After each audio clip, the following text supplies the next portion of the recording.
അപ്പോൾ പ്രിയമുള്ളവരെ, ഇത് നമ്മുടെ നാരങ്ങ കഴിഞ്ഞ ദിവസം എല്ലാവരും ഇങ്ങനെ പറഞ്ഞു അതൊന്ന് പൊളിച്ച് കാണിക്കണമായിരുന്നു. അപ്പോൾ ഇത് പൊളിച്ച് കാണിക്കാൻ പോവുകയാണ്. സാധാരണ രീതിയിൽ പറയാൻ പറിച്ച ഉടനെ തന്നെ ഇത് പൊളിക്കരുതെന്ന് പറയും. ഒരു ദിവസമെങ്കിലും വെക്കുകയാണെങ്കിൽ കുറച്ചുകൂടെ ടേസ്റ്റാണെന്ന് പറയാറുണ്ട്. പിന്നെ ഇത് ഇപ്പോഴേ തന്നെ പറയാം, ഇത് പല നിറത്തിലുണ്ടാവാറുണ്ട്. മഞ്ഞ നിറത്തിൽ, ഇളം പിങ്ക് കളറിൽ, ചുവപ്പ് കളർ, അങ്ങനെ 2-3 നിറത്തിൽ കാണാറുണ്ട് ഇതിൻ്റെ അല്ലികൾ. അപ്പോൾ എല്ലാം നല്ല മധുരമുള്ളതല്ല, ഒരു ഇളം മധുരം, പിന്നെ ചിലപ്പോൾ ചെറിയൊരു പുളിയും, ചിലപ്പോഴൊന്നല്ല ചെറിയൊരു പുളി കൂടെ ഉണ്ടാവും.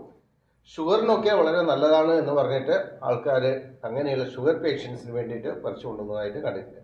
പല ഭാഗങ്ങളിലും സാധനം കാണാറുണ്ട്. ഇതെനിക്ക് നമ്മുടെ വളരെ വേണ്ടപ്പെട്ട ഒരിടത്ത് നിന്ന് കിട്ടിയിട്ടുള്ളതാണ്. അപ്പോൾ ഇത് കത്തി കൊണ്ട് മുറിക്കരുത് എന്നൊക്കെ പൊതുവെ പറയാറുണ്ട്, അപ്പോൾ കയ്പടിക്കുമെന്ന്. അതെന്തായാലും ഞങ്ങൾക്ക് അറിഞ്ഞുകൂടാ. എന്തായാലും ഈ സാധനം ഒന്ന് പൊളിക്കാൻ വേണ്ടിയിട്ട് പോകാം. അപ്പോൾ നമുക്ക് നോക്കാം.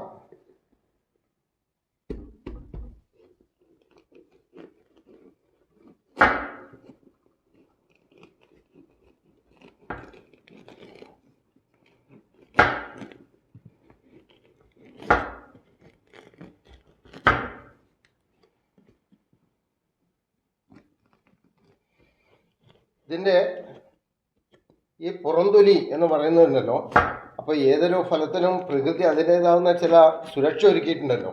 അപ്പോൾ അതേ രീതിയിൽ പെട്ടെന്ന് വീണ് കഴിഞ്ഞാൽ അതിന് ഉടവ് പറ്റാത്ത രീതിയിലാണ് ഇതിനെയും ഇത് സംരക്ഷിച്ചിരിക്കുന്നത്.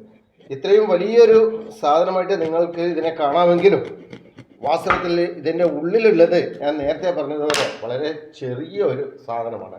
റെഡി? ഇത് കണ്ടോ, ഇതിൻ്റെ ഈ വണ്ണം കാണുന്നുണ്ടോ? ഇത് സ്പോഞ്ച് പോലെയാണ്. നോക്കൂ, സ്പോഞ്ച് പോലെയാണ്. ഇതാണ് ഇതിൻ്റെ കവർ. ഇത് ശരിക്കുണ്ടല്ലോ നമുക്ക് അച്ചാറാക്കാനൊക്കെ തോന്നും. കാരണം ഇതിൻ്റെ ആ സോഫ്റ്റ്നെസ് ഒക്കെ കാണുമ്പോഴേ അങ്ങനെ ചില തോന്നലുകളൊക്കെ ഉണ്ടാവാറുണ്ട് എന്നുള്ളത് മറ്റൊരു വസ്തുവാണ്.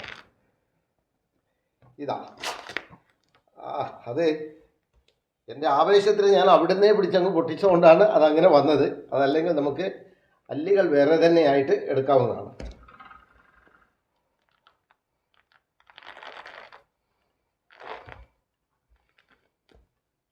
കണ്ടോ, ഇതാണ് ഇതിൻ്റെ കളർ. ഇനി മറ്റേ ഭാഗം കൂടി എടുക്കാം. അപ്പോൾ നിങ്ങൾക്ക് ഇതിൻ്റെ വണ്ണം എത്രയുണ്ട് എന്നുള്ളത് കാണാൻ വേണ്ടിയിട്ട് പറ്റും.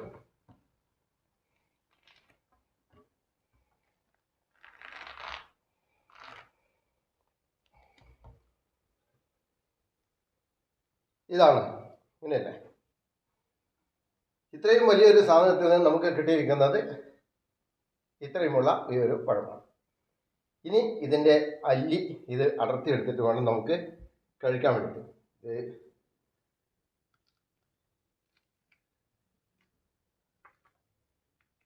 മൂസമ്പിയുടെയൊക്കെ അല്ലി പോലെ ഇതാ, കണ്ടില്ലേ? ഈ സാധനം കൊള്ളാം, വലിയ പുളിയൊന്നുമില്ല. ഓക്കെ, അപ്പോൾ ഇതാണ് ബബ്ലൂസ് അഥവാ കമ്പിളി നാരങ്ങ എന്ന് പറയുന്നത്. ഓക്കെ, മറ്റൊരു വീഡിയോ ആയിട്ട് കാണാം. ബൈ.